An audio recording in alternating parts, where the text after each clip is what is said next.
After waiting for months and watching the sprint documentary like 3 times, it's finally here. It's finally time to see my favorite event in all of track and field take place at the 2024 Paris Olympics. With the start of the 200-meter rounds, we're definitely going to see a lot of exciting and surprising performances, with 2 of the biggest names in the event this year being Gabby Thomas for the U.S. and Shericka Jackson of Jamaica. The United States has not had a women's 200-meter Olympic champion since Allyson Felix way back at the London Olympics in 2012, so the pressure is definitely on Gabby to end this drought.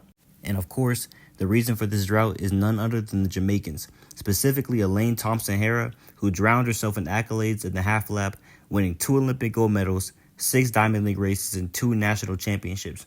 Luckily for Gabby, Elaine won't be competing in this event this year due to an Achilles injury.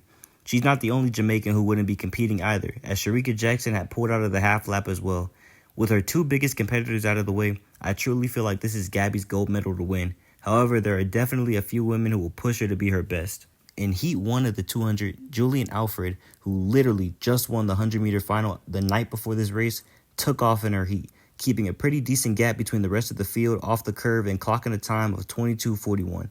This surprised me a lot because considering how she just had to run the 100-meter semifinal and a final at the same day, I'm surprised her legs weren't dead. But this shows that she can handle the stress on the body of doing a double, and she'll definitely be a big name in the rest of this event.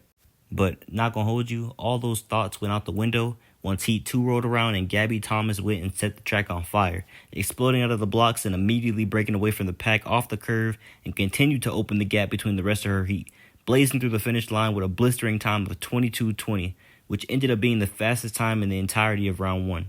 And even though she got the fastest time out of round 1, it wasn't like her time was just like super far away from everybody else, because in the final heat of round 1, Favor Ofili won the race clocking a time of 22:24, with Dina Asher-Smith right on her heels with a 22:28. And the next 2 closest times behind them was Brittany Brown in Heat 5 with a time of 22:38 and Daryl Nita with a time of 22:39. So all in all, I think it's safe to say that Gabby is still the favorite to win gold. And even though I am still extremely confident in her taking home first place, and I stand on that, she will win, I'd be lying if I told y'all that these other 4 women aren't going to go out there and push her and make her work for it. Because the way their times were so close to each other in round 1, right now, just off round 1, it's looking like those are going to be her real comp. And obviously in the semifinals, she's going to put her foot on the gas a little bit more. And then the finals, she's really going to put her foot on the gas, and we're really going to see.